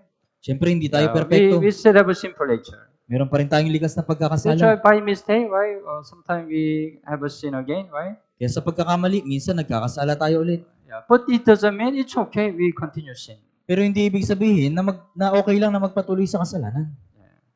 Certainly not. Certainly not. Huwag nawang mangyari. And Romans chapter 6, 30-5 says about the baptism. Basahin po natin ng sabay-sabay. O hindi ba ninyo nalalaman na tayong lahat ng mga nabautismuhan kay Kristo Jesus ay mga nabautismuhan tungo sa kanyang kamatayan? Kaya tayo na inilibing na kasama niya sa pamagitan ng bautismo tungo sa kamatayan, na kung paanong si Kristo ay muling nabuhay mula sa mga patay sa pamamagitan ng kalwalhatian ng Ama, gayon din naman tayo ay makakalakad sa panibagong buhay. Sapagkat kung tayo naging kasama niya na katulad ng kanyang kamatayan, ay magkakagayon din naman tayo sa kanyang muling pagkabuhay. Yeah. So it explains the baptism, right? Baptism. Pinapaliwanag dito yung bautismo. What's the meaning of the baptism? Ano yung kahulugan ng bautismo? Verse 4, we are buried with him through baptism into death. Tayo inilibing na kasama niya sa pamagitan ng bautismo tungo sa kamatayan. So in the baptism, right, we enter to the water, right? Sa bautismo, tayo ay doon sa tubig. We enter to the water complete, right? Whole body, right? Buong katawan natin lulubog doon sa tubig. Yeah, it explains death of our body. Ipinapaliwanag dito yung kamatayan ng ating katawan. Jesus died on the cross, right? Si Jesus ay namatay doon sa Yeah, krus. when he died on the cross, we also died together. Nung namatay siya doon sa krus, tayo rin ay kasama niyang namatay. And then we goes out the water again, right? At muli tayong aahon sa tubig. After Jesus died on the cross, he was resurrected, right? Pagkatapos mamatay ni Jesus doon sa krus, siya ay muling nabuhay. Just as Christ was raised from the dead by the glory of the Father. Na kung paanong si Kristo ay muling nabuhay mula sa mga patay sa pamagitan ng kaluwalhatian ng Ama. Going out the water means, it's a resurrection. Yung pag-ahon sa tubig, ibig sabihin ito yung muling pagkabuhay. We are dead. We are dead, right? Sa katunayan, tayo ay patay. But we will be also resurrected like Jesus Christ. Pero tayo rin ay muling bubuhay na gaya ni Jesus. And we also should walk in newness of life. Gayon din naman tayo makakalakad sa panibagong buhay. After we are resurrected, right? We have to live a new life, right? Pagkatapos nating buhayin muli, tayo ay mabubuhay sa bagong buhay. That's why it's better we receive a baptism after salvation. Kaya mas mabuti na tumanggap tayo ng bautismo pagkatapos ng kaligtasan. Then, right? After baptism, you determine your heart. Pagkatapos ng bautismo, magpasya ka sa iyong puso. I will live a new life. Ako ay mabubuhay sa bagong I will live buhay. a different life from before. Mabubuhay ako sa ibang buhay na hindi gaya ng dati. Because you have a new life, right? Dahil meron ka ng bagong buhay. As Jesus was resurrected, you have a new life, right? Gaya ni Jesus na muling binuhay, ikaw ay mayroong bagong buhay. So, next time, if you don't get the baptism yet, you better receive a baptism. Kaya ikaw, kung hindi ka pa tumatanggap ng bautismo, mas mabuti na tumanggap ka na ng bautismo. And we are dead to sin and we are alive to God in Christ. Tayo ay namatay sa kasalanan at tayo ay nabuhay sa Diyos kay Kristo. Romans chapter 6:11. Romans chapter 6:11. Basahin po natin ng sabay-sabay. Gayon din naman kayo, ituring ninyong kayo'y tunay na mga patay na sa kasalanan, ngunit mga nabubuhay sa Diyos kay Kristo Jesus. So, reckon yourself to be dead indeed to sin. Ituring ninyong kayo'y tunay na mga patay na sa kasalanan. You have to think always, I am dead to sin. I am dead to sin. Kailangan lagi mong isipin na patay na ako sa kasalanan. But alive to God in Christ Jesus our Lord. Pero, ngunit mga nabuhay sa Diyos kay Kristo Jesus. You died to sin and you arrive to God in Christ. Ikaw ay patay na sa kasalanan, ngunit nabuhay sa Diyos kay Kristo Jesus. Then we will not continue sin. Sa gayon ay hindi na tayo magpatuloy sa kasalanan. We have to always remind this fact. Kailangan nating laging alalahanin yung katotohanan ito. And also sin cannot dominate over us because we are not under the law but under the grace. At hindi na tayo mapapasa sa ilalim ng kasalanan dahil tayo ay hindi na sa ilalim ng kautusan, kundi na sa ilalim ng biyaya. Romans chapter 6:14, verse 14, basahin po natin ng sabay-sabay. Sapagkat ang kasalanan ay hindi makapaghahari sa inyo, sapagkat wala kayo sa ilalim ng kautusan, kundi nasa ilalim ng biyaya. So, we overcome sin because we are under the grace. Napagtagumpayan natin ang kasalanan dahil tayo ay nasa ilalim ng biyaya. If grace of God is overflowing in your life, you can overcome sin. Kung nag-uuma po yung biyaya ng Diyos sa iyong buhay, mapagtatagumpayan mo ang kasalanan. Sin cannot dominion over you. Hindi ka mapapasa ilalim ng kasalanan. If you are full of the grace of God, Kung you are in the full of grace of God. Kung ikaw ay puno ng biyaya ng Diyos. And the reason why we cannot continue sin, because we are slaves of God. At yung dahilan kung bakit na hindi tayo magpatuloy sa kasalanan, dahil tayo ay mga alipin ng Diyos. Romans 6:15 and 16. Basahin po natin ng sabay-sabay. Ano nga, magkakasala ba tayo dahil tayo wala sa ilalim ng kautusan, kundi nasa ilalim ng biyaya? Huwag nawang mangyari. Hindi ba ninyo nalalaman na kung kanino ninyo inihahandog ang inyong mga sarili bilang alipin sa pagsunod, kayo mga alipin niya na inyong sinusunod, maging ng kasalanan tungo sa kamatayan, o ng pagsunod tungo sa pagiging matuwid? Before we get the salvation, we are slaves of sin. Bago tayo magkaroon ng kaligtasan, tayo ay mga alipin ng kasalanan. Yeah. But after salvation, no more, we are no more slave of sin. Pero pagkatapos sa kaligtasan, hindi na tayo alipin ng kasalanan. Verse 22, having been set free from sin and having become slaves of God. Slave of God. Subalit ngayon pinalaya na kayo sa kasalanan at naging mga alipin ng Diyos. Yeah. So we have to remind always, we became slave of God. Kaya dapat nating laging alalahanin na tayo yung mga alipin ng Diyos. Therefore, go to chapter 7. Today we will learn chapter 8, hanggang chapter 8. Ngayon pag-aaralan natin hanggang chapter 8. Malapit. Yeah, chapter 7, chapter 1, 7 verse 1 to 6. Jesus who became husband, our husband. Sa chapter 7 verse 1 to 6, si Jesus na naging ating asawang lalaki. Roman chapter 7 verse 1 to 3. Basahin po natin ng sabay-sabay. O hindi ba ninyo nalalaman, mga kapatid, sapagkat ako'y nagsasalita sa mga nakakaalam ng kautusan, na ang kautusan ay umiira lamang sa tao habang siya'y nabubuhay pa. Sapagkat ang asawang babae ay tinali ng kautusan sa asawang lalaki habang ito ay nabubuhay. Ngunit kung mamatay ang asawang lalaki, siya ay nakalagan na sa kautusan ng asawang lalaki. Kaya nga, kung siya'y makikipisan sa ibang lalaki habang nabubuhay pa ang asawang lalaki, siya'y tatawaging mga ngalunya. Ngunit kung mamatay ang asawang lalaki, siya ay malaya na sa kautusan at siya'y hindi isang mga ngalunya kung siya man ay makipisan sa ibang lalaki.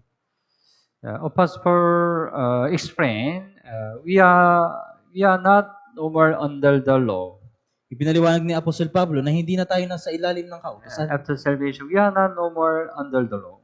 Pagkatapos ng kaligtasan, wala na tayo sa ilalim ng We kautusan. are under the God's grace and our Lord Jesus Christ. Tayo ay nasa ilalim na ng biyaya ng Diyos at ng ating Panginoong Hesukristo. That's why he explained it by the example of a husband and wife. Kaya pinaliwanag niya ito sa pamamagitan ng halimbawa ng asawang lalaki at asawang babae. Right, the woman who has a husband is bound by the law to her husband as long as he lives. Sapagkat ang asawang babae tinali ng kautusan sa asawang lalaki habang ito ay nabubuhay. But if the husband dies, she is released from the law over her husband. Ngunit kung mamatay ang asawang lalaki, siya ay nakalagan na sa kautusan ng asawang lalaki. So when husband is alive, but wife marry with other man, it's adultery, right? Kung habang ang asawang lalaki ay nabubuhay pa, pero yung asawang babae ay nagpakasal sa ibang lalaki, ito ay tatawaging pangalan. But already husband died, it's not a sin. The wife can marry with the other man. Pero kung yung asawang lalaki ay namatay na, hindi na ito magiging kasalanan kung yung asawang babae ay magpakasal sa ibang lalaki. The husband is a law. Explain. The husband symbolizes the law. The law is like that. Kaya yung asawang lalaki ay sumisimbolo sa kautusan. We are oppressed and judged by the law before we got to salvation. Tayo ay inapi at hinatulan sa pamamagitan ng kautusan bago tayo maligtas. The law was our husband. Yung kautusan ng ating asawang lalaki. The wife can be free from the husband when the husband died. Yung asawang babae ay magiging malaya sa kanyang asawang lalaki kapag namatay ang asawang lalaki. God gave the way that we can free from the law. Yung Diyos ay nagbigay ng daan upang tayo ay maging malaya sa kautusan. That is the way we die. Yun yung paraan na tayo ay mamatay. Right? Even though somebody has a sin, if he die, right? If he die, his sin already tapos na, right? Kung yung isang tao ay may kasalanan, pero siya ay mamatay, yung kanyang kasalanan ay matatapos na. Tapo ba? If he die, the sinner die. The sin, his sin no more effective, right? Kapag yung isang makasalanan ay namatay na, wala nang bisa yung kasalanan.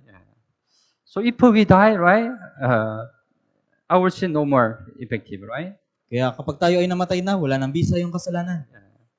We could also die with Jesus when Jesus died on the cross, because we are united with Jesus. Ngunit tayo ay namatay din kasama ni Kristo nung namatay din kasama ni Jesus nung si Jesus ay mamatay doon sa krus dahil tayo ay pinagkaisa kay Jesus. Originally, we have to die because of our sin, right? Sa katunayan, dapat tayong mamatay dahil sa ating kasalanan. But Jesus died instead of us, right? Pero si Jesus yung namatay sa halip na tayo. Now we became dead to the law through the body of Christ. Kaya ngayon tayo ay mga patay na sa kautusan sa pamamagitan ng katawan ni Kristo. And we can get married Christ, our new husband. At tayo ay kakasal kay Kristo, ang ating bagong asawa, ang lalaki. So,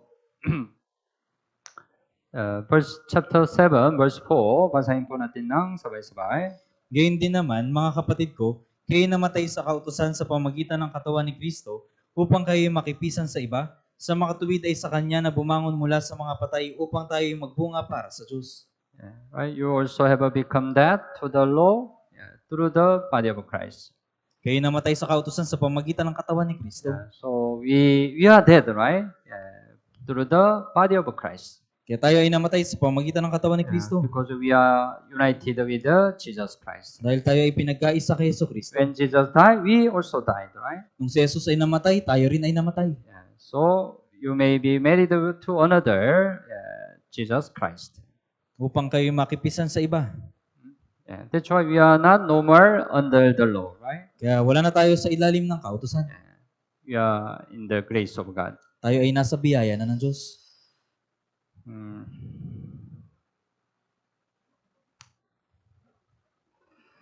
Okay.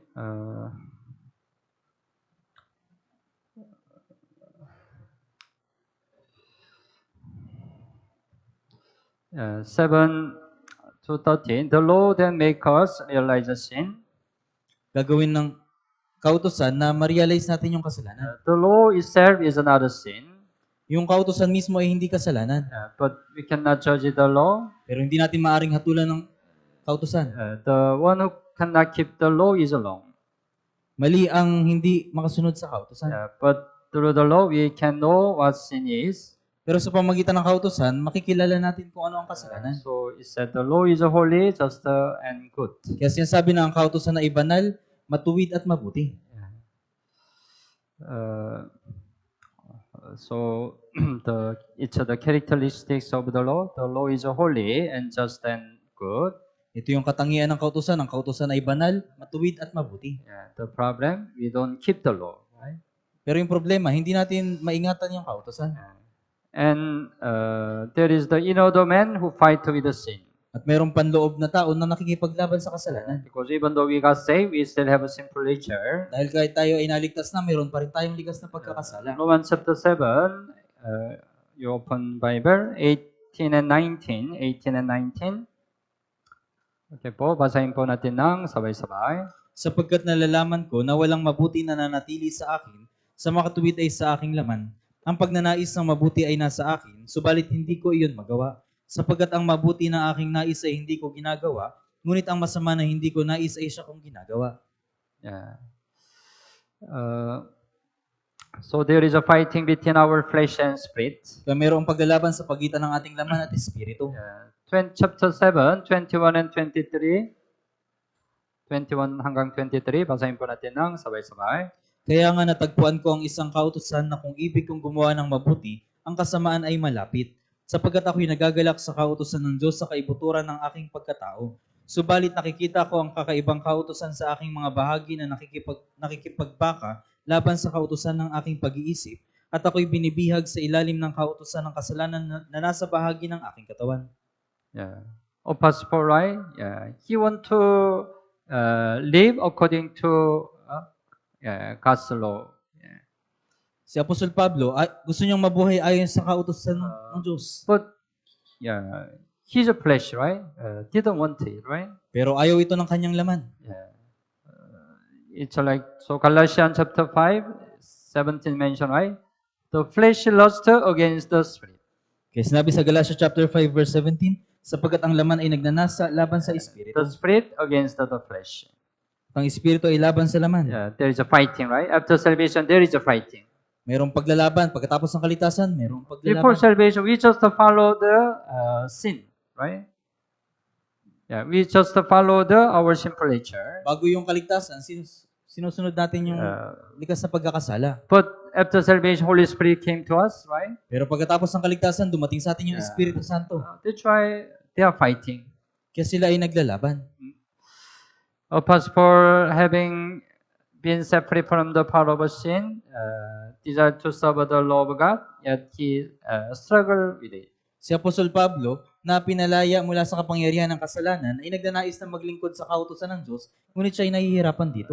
That's why 24, chapter 7, Romans chapter 7, 24 said, basahin po natin ng sabay-sabay. Kapag natao ako, sino ang magliligtas sa akin mula sa katawang ito ng kamatayan? Who will deliver me from this body of death? Sino ang magliligtas sa akin mula sa katawang ito? Sometimes you also question like this, right? Minsan, ganito rin yung tanong mo. There is a fighting, right? After salvation. Pagkatapos ng kaligtasan, mayroong pagtatalo, paglalaban. It's natural, right? Ito po ay natural. Then the answer was written in chapter 8. Pagkatapos, yung kasagutan ay nakasulat sa chapter 8. Chapter 8, let's go to chapter 8. How to overcome our sinful nature. Paano mapapagtagumpayan yung ating likas sa pagkakasala? The point is the power of the Holy Spirit.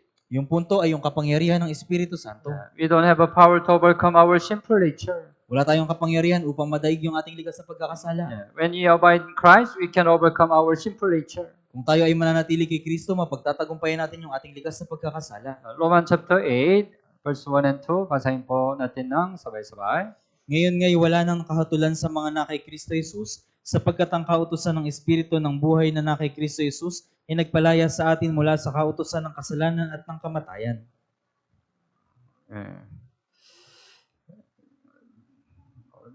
No condemnation to those who are in Christ Jesus, right? Wala nang kahatulan sa mga na kay Kristo Jesus.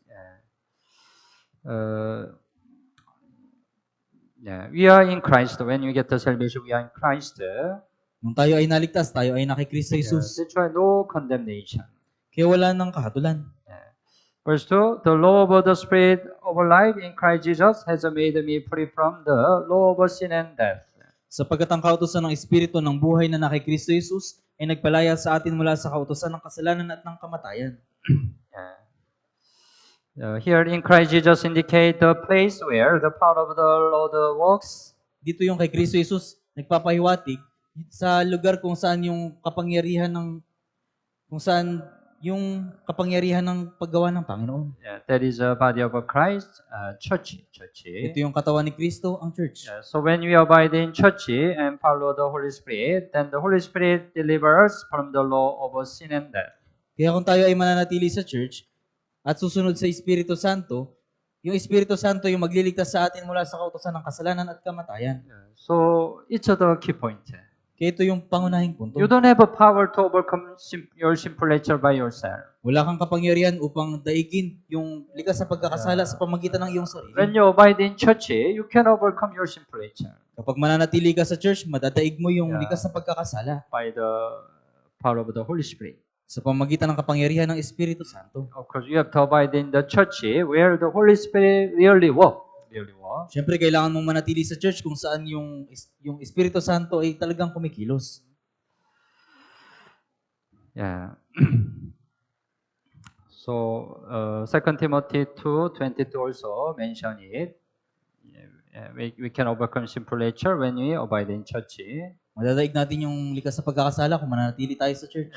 And chapter 8, verse 5 to 14, the Holy Spirit will lead us. Sa chapter 8, verse 5 to 14, yung Espiritu Santong pumapatnubay sa atin.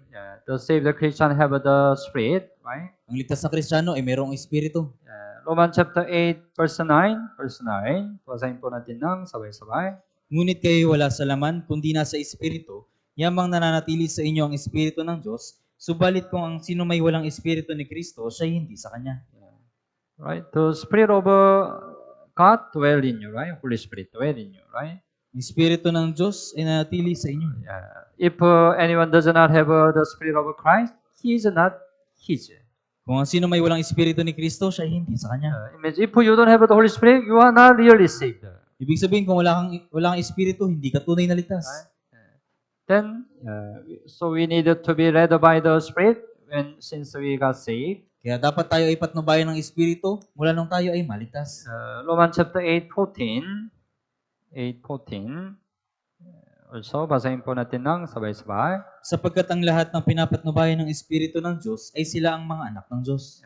So, after salvation, we need to be led by the Spirit, Holy Spirit. Kaya pagkatapos ng kaligtasan, kailangan patnubayan tayo ng Espiritu. Galatians chapter 5:16 saying, walk in the Spirit, walk in the Spirit. Sinabi sa Galatia chapter 5 verse 16, lumakad sa pananampalataya. After salvation, you shouldn't live according to your own way. Pagkatapos ng kaligtasan, dapat na hindi na kayo lumakad sa inyong sariling paraan. You have to be led by the Holy Spirit. Dapat kayong patnubayan ng Espiritu Because the Santo. Holy Spirit lead your life. Dahil yung Espiritu Santo yung pumapatnubay sa inyong buhay. Then you can overcome your sinful nature. Upang sa gayon ay madaig mo ang iyong likas na pagkakasala. And chapter 8, 15 to 17, the Spirit who testify adoption over us. At sa chapter 8 verse 15 to 17, yung Espiritu yung nagpapatotoo ng pagkupkup sa atin. Romans chapter 8, 15 to 16, 15 and 16, also basahin po natin ng sabay-sabay. Sapagkat hindi kayo tumanggap ng Espiritu ng pagkalipin upang muling matakot, kundi tumanggap kayo ng Espiritu ng pagkukupkup, na dahil dito'y tumatawag tayo, Aba, Ama, ang Espiritu mismo ang nagpapatotoo kasama ng ating Espiritu na tayo mga anak ng Diyos. You receive the spirit of adoption. Kayo tumanggap ng Espiritu ng pagkukupkup. You know what's adoption, right? Alam niyo po yung pagkukupkup. Originally, we are not the children of God, right? Sa katunayan, hindi tayo mga anak ng Diyos. But when we get the salvation, we are like adopted by God. Pero nung tayo ay magkaroon ng kaligtasan, tayo ay kinupkup ng Diyos.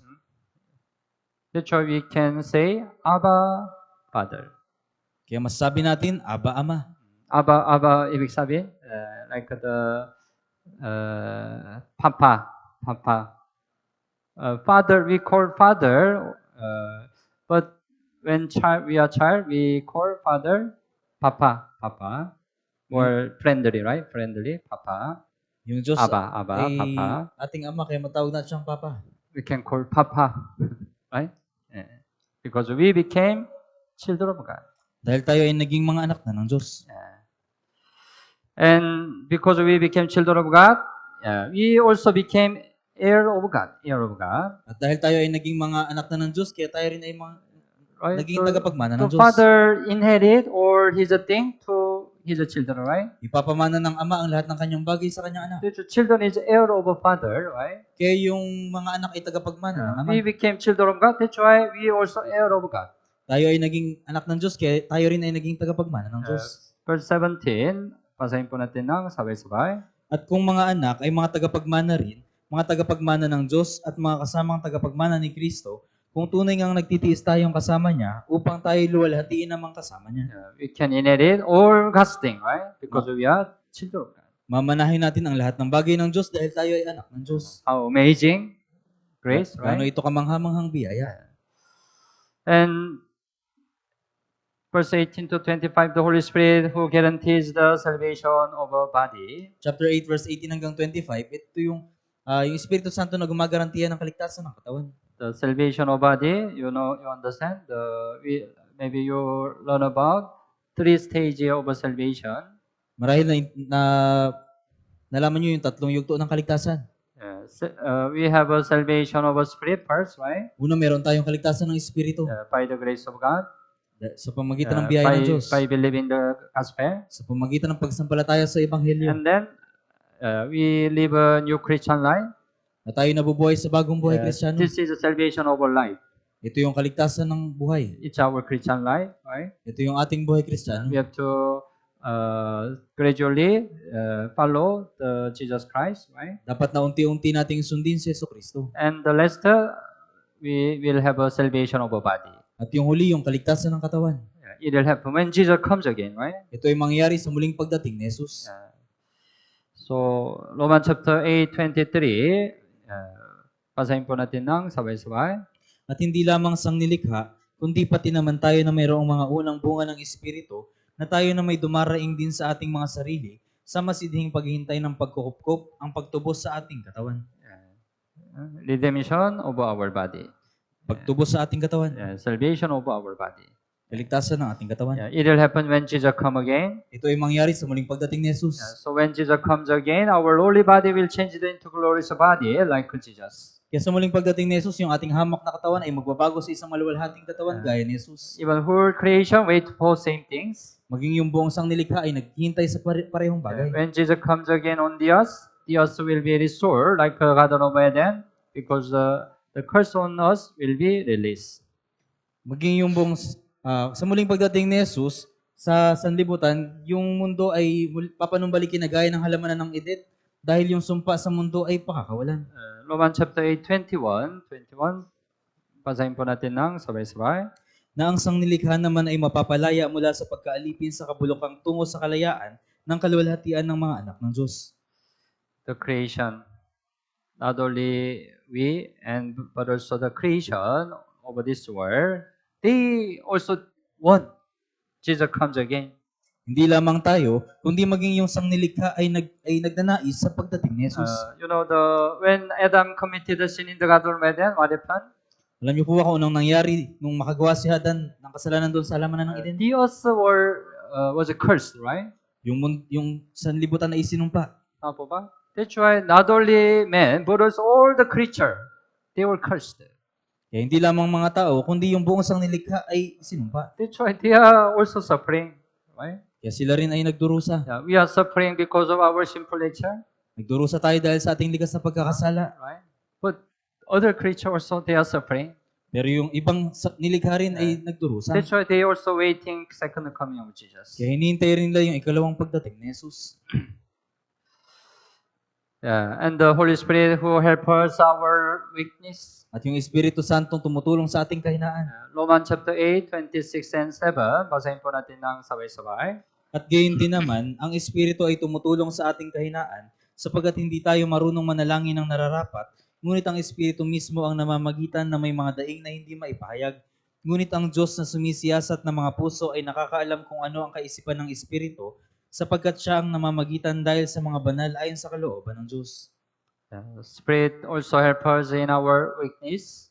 Ang Espiritu ay tumutulong sa ating kahinaan. Sometimes we don't know what we should pray. Sapagkat hindi tayo marunong manalangin. But Spirit Himself make intercession for us. Ngunit ang Espiritu mismo ang namamagitan sa atin. He makes the intercession for the saint according to the will of God. Siya ang namamagitan dahil sa mga banal ayon sa kalooban ng Diyos. Yeah, we shouldn't forget this fact. Huwag nating kalimutan yung katotohanan ito. Sometimes, right? Because we are still very weak. We don't know what we have to pray. Minsan dahil tayo ay may hina, hindi natin alam kung ano yung panalangin natin. We are very discouraged. Tayo ay napangihinaan. But Holy Spirit knows. Pero alam ito ng Espiritu Santo. That's why He pray for us. Kaya siya yung nanalangin para sa atin. Tama? The Bible says, right? Sinasabi ng Biblia. Jesus also pray for us. Si Jesus rin ay nanalangin para sa atin. And God prepared glory for us. At ang Diyos ay naghanda ng kaluwalhatian para sa atin. Romans chapter 8:30, basahin po natin ng sabay-sabay. At yaong mga itinilagan niya ay kanya namang tinawag at ang mga tinawag niya ay tinuring niyang ganap at ang mga itinuring na ganap ay niluwalhati din naman niya. God called us and we obey this calling through faith. Tinawag tayo ng Diyos at sumunod tayo sa kanyang pagtawag sa pamagitan ng pananampalataya. And God justified those who believe. At inaring ganap ng Diyos yung mga sumampalataya. And God glorify us in the end. At tayo ay luluwalhatiin sa katapusan. Don't forget, God saved us to give a glory to us. Kaya huwag niyo pong kalimutan na iniligtas tayo ng Diyos upang magbigay ng kaluwalhatian sa atin. So nothing can separate us from the love of God. Kaya walang sino man yung makapaghihiwalay sa atin sa pag-ibig ng Diyos. Romans chapter 8:35, basahin po natin ng sabay-sabay. Sino ang makapaghihiwalay sa atin sa pag-ibig ni Kristo? Ang kahirapan ba? O ang kapigatian? O ang pag-uusik? O ang tagutom? O ang kahubaran? O ang panganib? O ang tabak? Verse 38:9 also, basahin po natin ng sabay-sabay. Ni ang kataasan, ni ang kalaliman, ni ang alipin mang nilalang ay hindi makapaghihiwalay sa atin sa pag-ibig ng Diyos na kay Kristo Jesus na Panginoon natin. So, right? Nobody can separate us from the love of God. Kaya walang sino man yung makapaghihiwalay sa atin sa pag-ibig ng Diyos. That's why our salvation cannot be lost. Kaya yung ating kaligtasan ay hindi mawawala. Because the Father God hold on us through His hand. Dahil yung ating Panginoong Diyos yung umahawak sa atin sa pamamagitan ng kanyang kamay. Juan chapter 10:29 also says, My Father who has given them to me is greater than all, and no one is able to snatch them out of my Father's hand.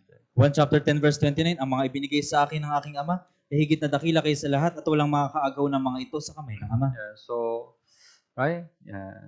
The Romans explain how sinner can get the salvation. Kaya pinapaliwanag ng aklat ng Roma kung paano yung makasalanan ay magkakaroon ng kaligtasan. And then it says also after salvation, how to overcome our sinful nature. At binanggit dito na pagtapos ng kaligtasan kung paano natin madadaig yung ating The kasalanan. key point, the power of the Holy Spirit.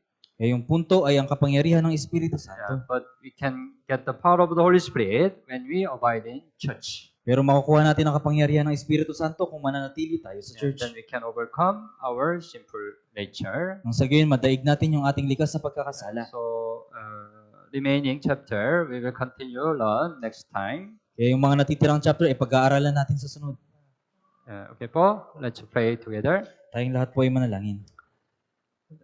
Dear worship friend, gracious Father, Mahal God, naming Ama na mahabagin at mapagpala, thank you for saving us from sin and eternal destruction. salamat po sa pagliligtas sa amin mula sa kasalanan at walang hanggang pagkawasak. Originally, we are dirty sinner who cannot help going to hell. Sa katunayan, kami ay mga maruming makasalanan na walang magagawa kundi ang mapunta sa impyerno. But by the grace of God, we got the salvation. Ngunit sa biyaya ng Diyos, kami ay nagkaroon ng kaligtasan. And also we can live our Christian life. At nabubuhay kami sa aming buhay Kristiyano. But after salvation, sometimes we are struggling because of our sinful nature. Ngunit pagkatapos ng kaligtasan, minsan kami ay nahihirapan dahil sa aming likas na pagkakasala. So please help and guide us to overcome our sinful nature. Kaya pakiusap, tulungan mo po kami at gabayan na mapagtagumpayan yung aming likas na pagkakasala. Please guide us to abide in church until our Lord comes again. Pakiusap, gabayan mo po kami na manatili sa church hanggang sa muling pagdating ng aming Panginoon. Then we can glorify our Lord by overcoming our sin. Nang sa gayon, maluwalhati namin ang aming Diyos na pinagtatagumpayan ng kasalanan. Especially next week, we will conduct a Bible seminar in Ternate. Lalong higit sa sunod na linggo, kami ay magdadaos ng Bible seminar sa Ternate. Please read many roster to the Bible seminar. Pakiusap, patubayan niyo po yung maraming ligaw na kaluluwa sa Bible seminar. And also we have a Bible seminar in Tanja Church with the Korean mission team. At magkakaroon din kami ng Bible seminar sa Tansa Church kasama ng Korean mission team. Please let us glorify our Lord by saving many lost souls. Nawa maluwalhati namin ang aming Panginoon sa pamamagitan ng pagliligtas ng maraming ligaw na kaluluwa. We only rely on your mercy and gracious. Kami po ay umaasa lamang sa iyong habag at biyaya. We pray in Jesus' name. Kami po ay nanalangin sa pangalan ni Jesus. Amen. Salamat po.